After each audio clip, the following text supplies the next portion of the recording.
Hey everybody, I just wanted to send a quick follow-up video from our neuroinflammation class our webinar that we had the other day with Bahan Consulting. Rachel sent me an email with a request or a question from some of the doctors about how I use the mold testing kits in practice and kind of like the step-by-step on how to do it. And in lieu of attempting to try and write out an email with all the steps, I thought I would just make a quick video, send it back to her so she can send it off to y'all. So you can see a little bit about how I attempt to do the mold testing in office with patients. So first and foremost, I live in Houston, and Houston is a prairie at sea level and with like 100% humidity all the time. So we have mold everywhere. And it doesn't mean that all mold is bad or all mold is causing problems with every patient that comes in. But whenever there are certain inflammatory things going on, I like to evaluate mold status on individuals with the least expensive way possible before possibly exponentially getting crazier. So there's a brand called Immuolytics, and I just order a case of test kits or sample petri dishes from them all the time in order to try and check patients out and give them an opportunity to do at-home mold collection kits or plates. So they look like this. They come sealed. What I'll have a patient do is open it up. It then has a petri dish. I get a sample of saliva that looks more or less like that inside of it. We take a little sticker that Immuolytics gives. I sticker it together to seal the plate. And then I literally just set it out in my back closet area and let it just dry and wait to see if something grows or not. I write the name of the person on it and the date and the body tissue sampled. So I routinely use it for saliva sampling in an attempt to look for upper GI related mold exposure. But if a patient comes in and has like dry, crackly skin or athlete's foot or something like that, I might do a skin sample. Like I have these the sterile tongue depressors. I'll open one of those up and do a skin scraping on top of the petri dish in order to see if any mold grows or collects from it. Occasionally with kids that are having bedwetting issues or women that get UTIs or something like that, I'll have them take a sterile Q-tip down to the restroom and do a midstream catch on the Q-tip and then rub the Q-tip on the petri dish, and then we'll set them aside and just see what grows. If for some reason something grows over the next 7 to 10 days, because I do a lot of manual muscle testing and applied kinesiology type techniques, I will use that mold plate that grows like a provocation vial or as a way to try and see if a muscle test changes. This concept of sampling tissues and then testing against the patient is an idea of applied kinesiology in a variety of ways. And it's also a concept in quantum neurology. Using the Immuolytics mold plates specifically, Noah Leibowitz is the one that introduced me to this particular company. But the concept isn't a new concept that I just created or anything like that. In quantum neurology, we've done body tissue sampling and testing the patient against it many times. And in a lot of other manual muscle testing techniques that deal with sensitivities or allergens to the environment might introduce this concept of sampling the patient to different things from their world. So after I collect the sample, like I said, I stick it in my back closet and I just let it grow. I don't really worry too much about getting an early morning sample versus an afternoon sample versus a midnight sample or anything like that. There's potentially value in there. I just haven't done something like that. It's usually just in the middle of the new patient exam or with a follow-up visit. If something sounds weird, I'm like, yeah, you know what? Let's just check and see if you've got mold growing inside you, what we can do to help it out. So the caveat to this type of testing is I have no idea what mold is actually growing. So if something weird grows, I don't know if it's a black mold that's crazy dangerous or if it's just some random mold species like penicillin that potentially is good for the person. But I use it once again not as a diagnostic tool to figure out the type of mold, but to see how their body is energetically or neurologically responding to it based off of my manual muscle testing. I have some samples here. They will start to stink after a while, so I keep my samples in little Ziploc bags. And so this is what my collection kits look like in the back. We've got a case of Ziploc bags, a little box to stick them in, just to try and make things a little bit more organized. I will dispose of all plates after about a month, but usually I'm testing patients within 2 weeks of when I get the sample. So this is an interesting one. This one, like I said, all these mold plates start off looking like this. And there's the saliva that I just put into it, so we'll see what grows over the next week for me specifically, but that's what that looks like.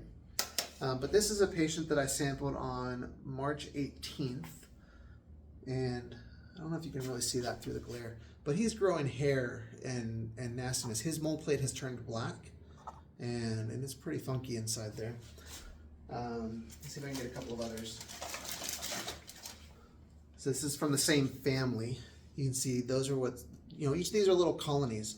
Immuolytics says that you want fewer than 8 colonies growing, but you see a big old hair colony here, green dark stuff over here, multiple small colonies there. This is from the same family. So I had the mom, the dad, the son, all do a sample together, and all of them are growing something, which is interesting because this particular family symptomatically is doing better, but they originally found me because of mold exposure in their home, and they were looking for someone who did some natural things to try and help them recover from it. So they're still growing something in their saliva, even though at home their mold, the ERMI test and all that stuff that they've been doing with the remediation company is doing pretty good now. So I'll just go through a couple of other samples so you can see some examples here. So here is a skin sample of an individual. You can see different things grow in there. This is the same individual, but his saliva. So if we put those both together, skin in this hand, saliva on this hand, and you can see that they're growing something. They look similar, probably the same family of things that are growing inside of him. And now through my manual muscle testing, when he comes in, I'll try and see how I can counteract whatever that's doing to his nervous system. That one stinks a lot. That one smells really bad. Let's see. Here's an example of very minimal growth. So this person here on March 24th, this is their, that has their whole name on it. Let me cover that up. So that, sometimes whenever I send the patients home with it, they'll write their whole name back, whereas in my office I just do their first name and last initial. But this particular person here, that's their saliva. And then that's their urine, urine test. So the urine wasn't growing anything at all. Looks perfectly fine, but the saliva has just a little bit of something growing on there, but not a ton of them. 4 big ones, but some really, really small ones that are growing over here. So needless to say, that's an example of what it might look like. Some of them come back really benign to where they're not a big deal at all. And when they don't grow anything, I don't really stress too much about it. When they grow a lot, my next step is what can I find to strengthen up their body through the way that I do things in my particular office. So I'll look at nutritional interventions, herbs, supplements, whatever I might be able to find to counteract that through the manual muscle testing that also makes sense clinically. And then we'll start them on a program, and usually after about 30 days, I'll retest their saliva plate or their mold plate. Most of the time, they do better. If it grew 43 colonies the first time and now it's only down to 10 colonies, I know we're moving in the right direction. We're just helping that patient's immune burden become less. Occasionally, though, I'll do something with someone and they're just not responding well at all. At that point, I'll usually escalate my testing and do something a little bit more objective, like a GI map or something like that.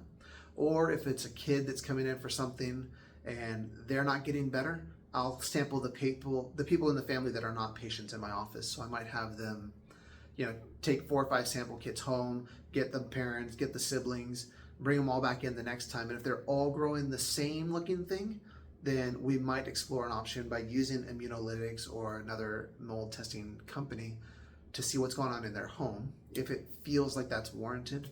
But if it's only the one person that's coming in as a patient, but all the rest of the family comes back clean on their mold kits, I'll just keep doing whatever I need to do for helping that patient. So needless to say, those are some examples of how I do things.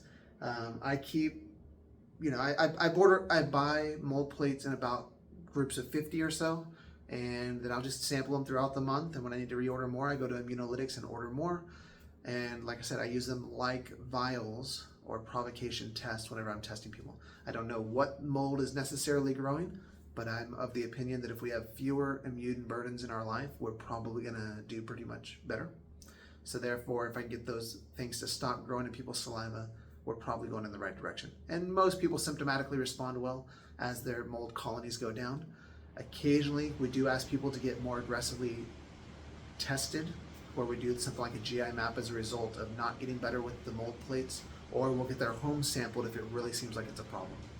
But like I said, we live in Houston. There's mold everywhere in our buildings and our homes. But if we can have a pH and an environment in our bodies that are more resilient to that exposure, people tend to do pretty well.